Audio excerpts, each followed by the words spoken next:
Hello friends. दोस्तों, आज मैं आपको एक बहुत इंपॉर्टेंट बात बताने जा रहा हूँ ट्रेडिंग से रिलेटेड। देखो गाइस, ट्रेडिंग करने का मतलब ये नहीं होता कि आप कभी भी कैसे भी मार्केट में एंट्री कर लो। तो वो ट्रेडिंग करने का मतलब नहीं होता। मतलब किसी भी लेवल पे बाय कर रहे हो, किसी भी लेवल पे आप सेल कर रहे हो, तो गाइस ये कभी भी ट्रेडिंग नहीं होती। ये सिर्फ होता है जुआ सट्टा, कि आप आए मार्केट में, आपको लग रहा है तो आपने कर लिया। तो गाइस इसमें आपका जो पैसा है ना, वो डूबना ही डूबना है। आप हमेशा प्रॉफिटेबल बन ही नहीं सकते उसमें। एक आध बार कभी आपको प्रॉफिट बाय तुक्के मिल भी गया तो 10 बार आप लॉस करोगे। देखो, ट्रेडिंग करने के लिए अपनी साइकोलॉजी को मेंटेन रखना बहुत जरूरी है, बहुत जरूरी है।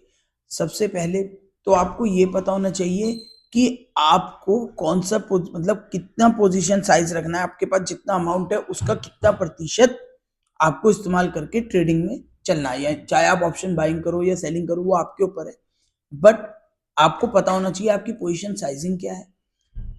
उसके बाद अपनी बारी का वेट करो कि भाई अब सारे आपके लेवल मीट हो रहे हैं। कि मतलब जैसे आप जो भी देख के चलते हो मार्केट में कि भाई अब मेरी बारी आ गई, कि भाई अब मेरे ये सारे के सारे लेवल मीट हो रहे हैं, अब मैं यहाँ से ट्रेड बनाऊंगा।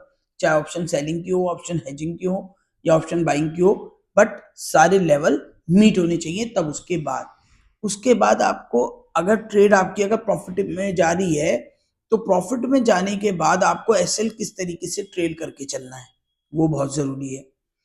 फिर चौथे नंबर पे आती है गाइस कि अगर आपको नुकसान हो रहा है, यानी आपकी ट्रेड अगर नुकसान में जा रही है, तो आपका एसएल फिक्स होना चाहिए। ये नहीं हो रहा कि अगर आपने 20 पॉइंट का एसएल ले रखा है तो 20 पॉइंट के एसएल के बाद वो आपने ट्रेड काटी नहीं और वो 25 का हो गया, 30 का हो गया, 50 पॉइंट का नुकसान हो गया। तो गाइस ऐसा कभी नहीं होना चाहिए। अगर नुकसान हो गया तो लो, प्रॉफिट आपको जितना लेना है उतना लो।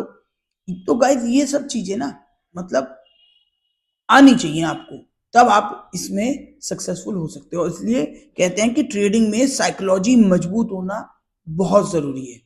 ट्रेड नहीं मिल रही मत करो, मगर बेफालतू में ट्रेड बिल्कुल मत करो। एसएल और टारगेट बिल्कुल मेंटेन रखो, तभी आप इसमें हमेशा सक्सेसफुल हो पाएंगे। ठीक है गाइस, मजेदार वीडियोस के लिए बने रहें। Thank you.